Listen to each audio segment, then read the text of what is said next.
Time of Our Lives with Colm Arkuckle on BBC Radio Ulster.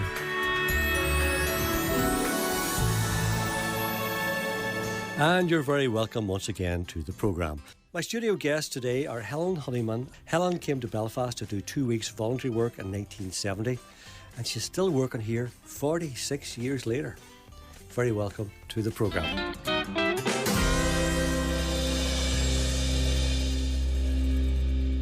Helen, may I start with you? But let me start before you come to Belfast to do your 2 weeks work, which has lasted 46 years. You were in Canada working. How did that come about? Yes, I was in Canada and actually the USA, just outside Chicago. But in Canada you were working with Native Canadians. Yes, I was teaching in Canada. It was my first experience of teaching after I had done my teacher training and degree course. Yeah, but why Native Canadians? Because I wanted to go to Canada and I was sent a list of potential schools and I looked down the list and I saw this place and I thought it looked very nice. I didn't actually realise that it was going to be Native Canadians until I got there. Well, actually, I think it was, I first found out was when I went to the Canadian High Commission for my visa or whatever it was, residency, and the man there said, "Why are you going to Alert Bay? Have you got your shotgun?" And I then realised that where I was going was actually very remote. It was a long boat journey up from Vancouver up the west coast. So we should explain that Native Canadians, the popular name would be sort of American Indians, and were they living on a reservation? Yes, it was a Arkuckle reserve. They're ones that are well known for their totem poles, and people would know of them as a tribe that was particularly famous for two things: potlatch parties, which were these massive parties that people would bankrupt themselves on, and then the other thing was the carving of totem poles.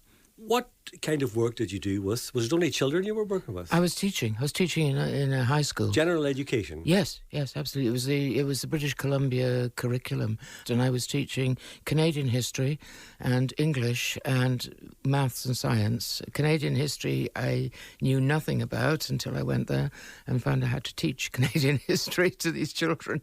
So it's quite interesting. Well, we have the popular image of the Native American in the US being marginalised and pushed into reservations and basically getting a raw deal. Was it the same in Canada? I think it was slightly different. I mean, yes, there were reserves, but there hadn't been the same kind of situation that there had been in the United States. There wasn't this sort of taking over. They weren't put into reserves outside their own ancestral home. And then when you went to Chicago, were you working with marginalised children as well? I was working there mainly. It was mostly black children and young people, but also some Latinos and white children as well. So it was a sort of what we would call cross community. Were we talking here in the early 60s? Middle 60s. Middle 60s. But there were still 65. Yes. Civil rights was still very young. Oh, absolutely. I mean, it was very much. It was two things. I think. I was actually saying to somebody yesterday that I was a hippie, and it was a Russian volunteer that we have working in County Down at the moment, and he sort of looked at me in astonishment and said, "Were you a hippie?" You know, I think it was, started talking about Jack Kerouac and things, and I said, "Absolutely, this is part of me." But yes, it was civil rights and the hippie trails of San Francisco.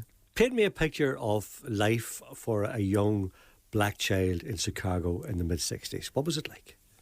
Very hard, and I think if you saw the housing conditions that they were living in, absolutely appalling. I mean, I think I was quite shocked to see this was America. It was really another side of America, and the discrimination, but also the violence. I mean, the young people I worked with would talk about going to school, and there would be police patrolling the school. One of the young lads that I worked with, I mean, he used to say he used to get home quickly and then watch the riots on the TV. It was the kind of situation that I think was quite unbelievable. And I always say to people, actually, it was the only place that I've actually seen somebody shot in front of my eyes was actually in Chicago. I think we'll pause for music now. And Helen, I'll give you the first choice. What would you like to hear? Yes, I would like to hear Peer Gynt, The Arabian Dance. I've had a lifelong love of Norway and visited Norway. I would go, probably have been there almost every year for the last 56 years. And I used to enjoy mountain walking in Norway, and I have travel throughout it. I like Peer Gynt because I've actually been to the part of Norway in the Jotunheimen Mountains where he had his chase away from the Mountain King and the cliff that he ran down, and I can remember being terrified there myself with rather rickety knees coming down that same slope and thinking about Peer Gynt.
The Arabian Dance from the Peer Gynt Suite, the choice of my guest, Helen Honeyman, here this afternoon.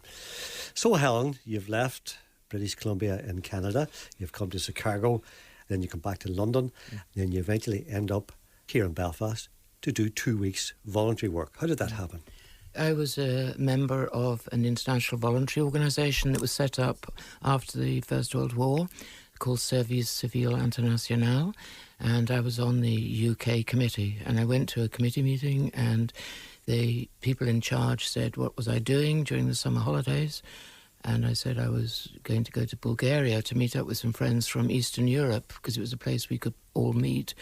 And they said, what was I doing before that? And I said nothing. So they said they had this play scheme project in Belfast that they were looking for volunteers for, and would I go as a teacher? I was somebody who could go to a play scheme work camp, so I sort of said yes, I'd go for 2 weeks, and then I'm off to Bulgaria. So I came for 2 weeks in July 1970. And you're here 46 years later. I'm here 46 Did you ever years. think what would have happened had you gone to Bulgaria instead? No, I never really thought about it. I have to say I give great credit to my parents because I was offered a job to set up a play scheme in the Divers Flats, and I rang my parents and said, what do they think about it? And my father said, sounds exactly what you should be doing, great. Well, you came here in 1970, right at the start of the Troubles. Northern Ireland was in turmoil and about to get worse. Had you no trepidations about coming? No, not at all, really. I didn't think about it.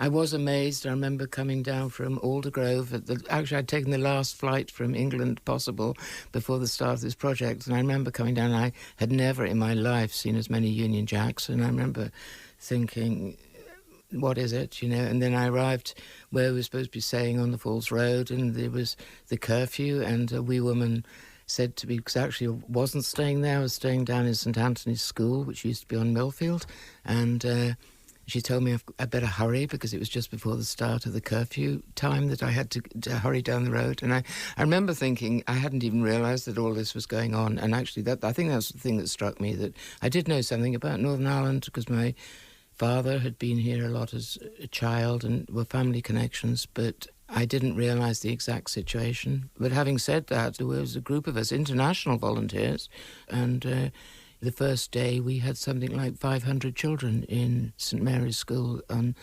Diver Street, and we were expected to run activities for them, you know. So, but it was that period, you know, and there were at that time during that period there were, I think it was 12 similar play schemes going on all over Belfast, organised by Voluntary Service Belfast, with different volunteers from different organisations. We were talking earlier about your work with children in Chicago. Mm-hmm. Did you see similarities when you came to Belfast? No, I mean, I found, compared to Chicago and compared to London children, Belfast children were so easy to work with. They were so open to new ideas. They were quite naive.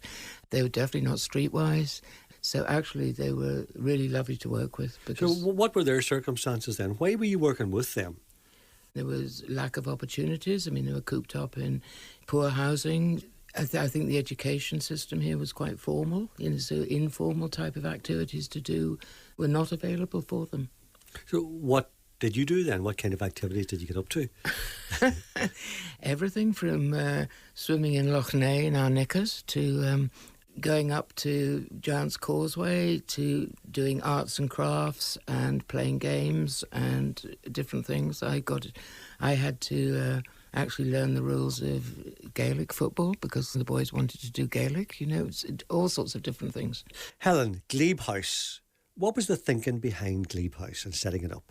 The impetus came from the large number of holiday schemes that were organised in the early 70s, with children being taken from both sides of the community off together to different parts of the world.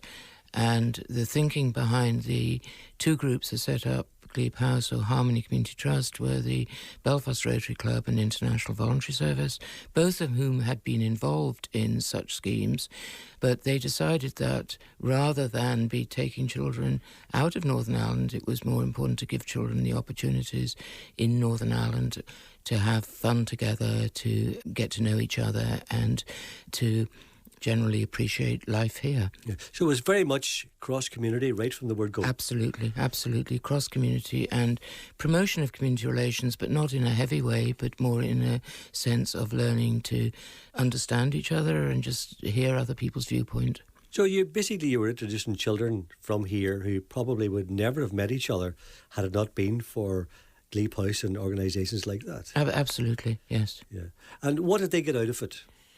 I think they get out of it friendship. I think they get a better understanding of themselves and where they're coming from, the opportunities to try all sorts of new experiences. I mean, and it would be the same now even that, children from Belfast who don't really have a concept of what Northern Ireland is and different places here and what it can offer.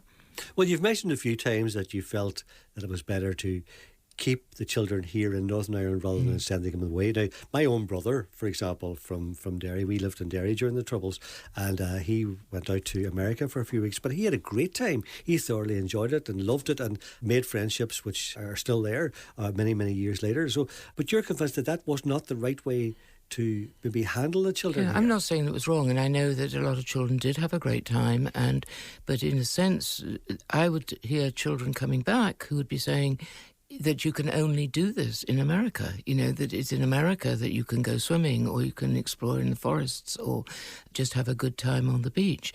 We have probably the most fantastic beaches that there are in the world. And if you're going to dig sandcastles, why can't you dig the sandcastles down on Murlock Beach rather than go off to North Carolina to do it? I would also say we've just had our 40th anniversary this year. We've had people coming who came as children in the 1970s and who are remembering their experiences in the same way in County Down that others were remembering, whether it was in Switzerland or in France or USA. Memories don't have to be in exotic places. They can be much closer to home. Helen, I want to talk to you briefly about Children in Need, a charity which is very close to my heart, in fact to most people in the BBC, because it's a BBC-run charity. You were involved in it for many years. Yes, first of all, I was an assessor here for BBC Northern Ireland, and I think it's sort of 10 or 12 years that I did the assessments, which I really enjoyed. I really enjoyed going around and felt quite, I have to say, humbled by the efforts that people went to provide services for children, you know, from pub quizzes to concerts. After that, I was asked to join the Appeals Advisory Committee, and so I've just was on that up until last year when my period of time ceased. You retired in 1998, Helen, but you're still a very active person. Yes, I don't know why. I actually sometimes feel that I'm busier now than I was when I was working. And you just completed a master's degree in an unusual subject, let's put it that way. Yeah. Tell us what it is. After I retired, I had a job teaching photography, which had always been a long-term hobby of mine, at the what is now the Belfast Met, but it was then the Tech. And then I was wanting to sort of continue my studies in photography, and there was no way in Northern Ireland I could do this as distance learning. So I then signed up for an art history degree with the Open University, which then progressed onto a master's, which was a real change for me because I was a zoologist by trade in the beginning. For the master's, you have to do a thesis at the end, you know, dissertation. And I decided I had always been interested in the murals in Northern Ireland, and I was going to do a comparative study of between the Loyalist and Nationalist murals, or Loyalist and Republican ones. My tutor from the Open University suggested I should just concentrate on the Loyalist murals because they would be less well known.